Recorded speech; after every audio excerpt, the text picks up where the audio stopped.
Welcome back to Investing Talk Podcast. Today, we're looking at Cipher mining. As usual, before we start, subscribe, like, and comment to this video to support the show. And if there's a specific company you want us to look into, leave it in the comments below. So let's get into the analysis of Cipher. They just delivered a seriously robust third quarter in 2025. I mean, really demonstrating some fundamental strength here. We saw revenue surge to $72 million. Wow, okay, $72 million. That's not just a big number. That's a 65% increase quarter over quarter from $44 million. Exactly. And the analysis shows this wasn't just, luck from Bitcoin's price moving up. Right. This was driven by two things happening at once. Higher Bitcoin prices, yes, but also a really substantial planned operational capacity expansion that's starting to pay off. And you can see that in the production numbers, right? You can. It's reflected perfectly there. They mined 629 Bitcoins in Q3. That's up and up sharply from 434 just the quarter before. So that's the proof. The new rigs, the facility upgrades, it's all contributing directly to the top line. It is. They're generating more assets.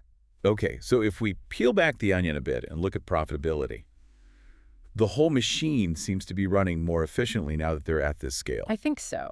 Adjusted earnings per share hit 10 cents. That's a 34% sequential jump. Which is a clear sign that cash generation is improving fast, even if, it missed some of the more optimistic analyst calls. But what's really crucial here, and I think maybe a bit overlooked, is the sheer improvement on the GAAP side of things. Okay. They just crushed their prior net loss, narrowing it to only $3 million. A penny per share. From what, though? What was it before? It was a staggering $46 million loss in the prior quarter. I mean, that's a $43 million swing in just 3 months. Wait a minute. How does a loss narrow that dramatically that fast? It can't just be top-line growth. Was there some huge inefficiency before? That's a short question. And no, it wasn't just revenue. A lot of that prior loss was tied up in non-cash items.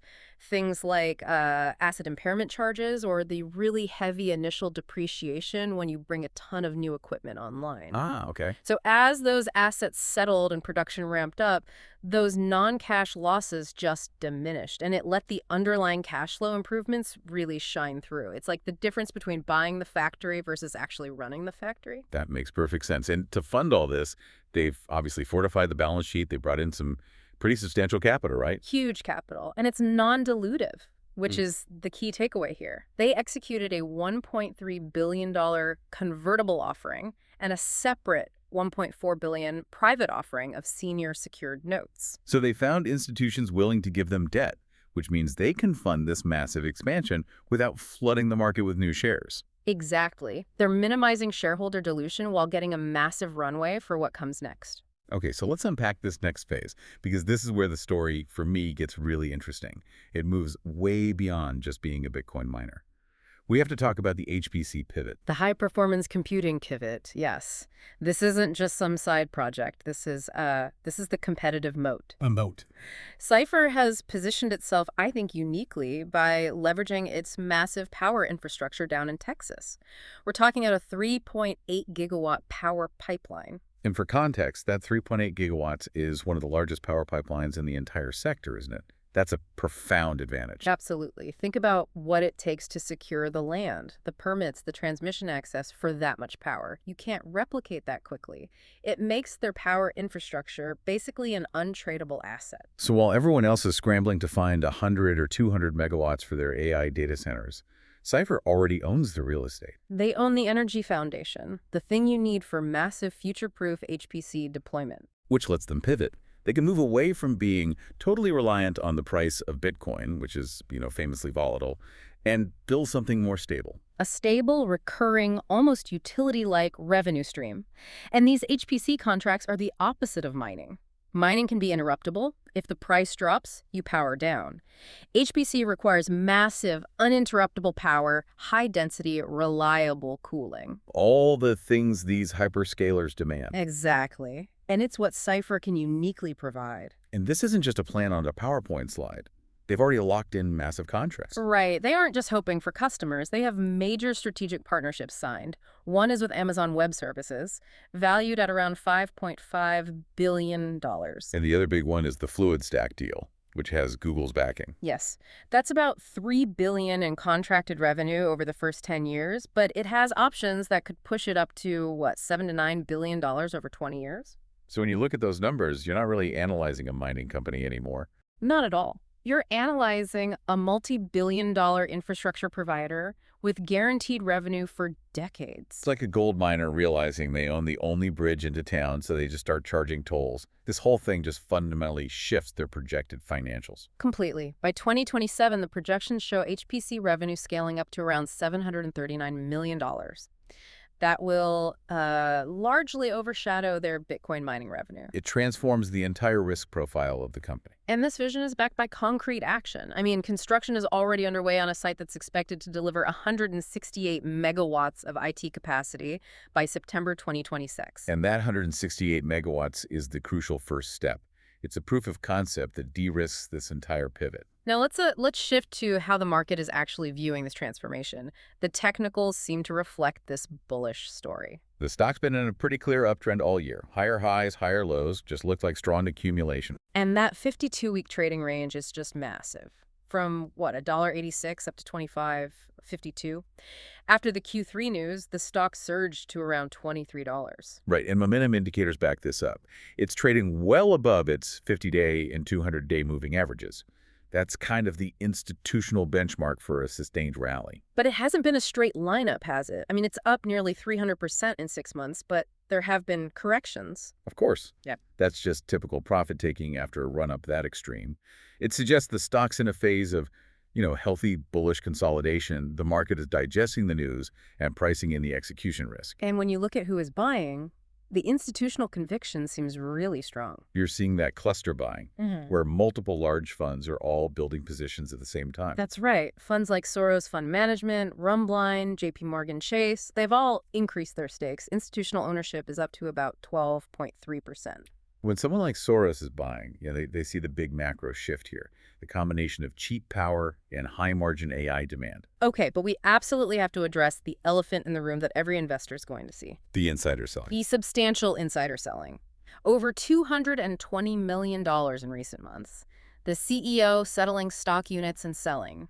So, is that a red flag? Is that a lack of conviction from the inside?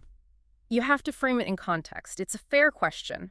But this selling happened after a multi-100% rally and after these multi-billion-dollar contracts were announced. So your view is that it's more about personal diversification, cashing in after a huge run-up, not a signal the growth story is over. I think so. When you have a run like that, executives need to diversify. The key thing is that huge institutional inflows are basically absorbing all the shares the insiders are selling. So professionals are buying what the insiders are selling. That's a positive sign. It's a supply-demand dynamic that, for now, is being absorbed positively. And all this excitement is leading to some speculative buzz, too. Rumors about more tech partnerships, expansion beyond the 168 megawatts. It highlights the market enthusiasm. But despite the optimism, we have to look critically at the risks. The biggest one is growth costs. The company is deep in an investment phase. And that means, right now, negative operational metrics. Negative free cash flow of around negative $256 million.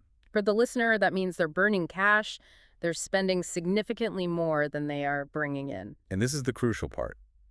Is this a structural failure or is it transitional? It's transitional. It's driven by the front-loaded costs of building those multi-billion-dollar AI data centers. Investors have to be willing to underwrite that heavy spending now for the reliable revenue that starts flowing in 2026. And you still have the Bitcoin volatility risk, right? That hasn't just vanished. Sharp drops in crypto have caused pullbacks. Right. It's still exposed to macro crypto shifts, even as it becomes an infrastructure play. Okay, so looking ahead, what should we be watching for in the next, say, 3 months? What are the catalysts? Well, the upcoming Q4 2025 earnings and guidance will be a major watch point. Investors will be focused on HPC construction progress, right? Are they on schedule for that 168 megawatts? That and any further hash rate expansion. We also have the warrant redemption deadlines coming up. Which, for the listener, just means they're cleaning up their capital table, simplifying who owns pieces of the company. It's a sign of corporate maturity. Exactly. And on the operational side, any announcement about the build-out, a major equipment delivery, an early power connection, that could provide immediate momentum. And you have very favorable macro tailwinds, renewed global AI demand, and institutional money rotating back into this kind of critical infrastructure. They're sitting right at the intersection of power, AI, and digital assets. So when we wrap this all up, the entire investment thesis really hinges on one thing. The successful execution of this pivot, one of the most exciting pivots in the infrastructure sector today. It's a company trying to successfully transition from being a volatile Bitcoin miner into a large-scale, contracted AI data center operator, from a cyclical business to a utility-like business. And that pivot provides multi-year asymmetric upside because of that power infrastructure. But you, the investor, have to tolerate the near-term volatility and the high leverage. The long-term contracted revenue is the real prize. The provocative thought we'll leave you with is this.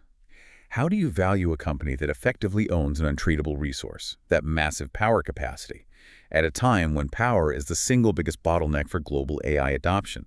That question defines the opportunity. Stay informed on the company's trajectory and the broader investment landscape as this transition unfolds. Make sure you subscribe to the podcast. We'll be tracking every operational milestone closely.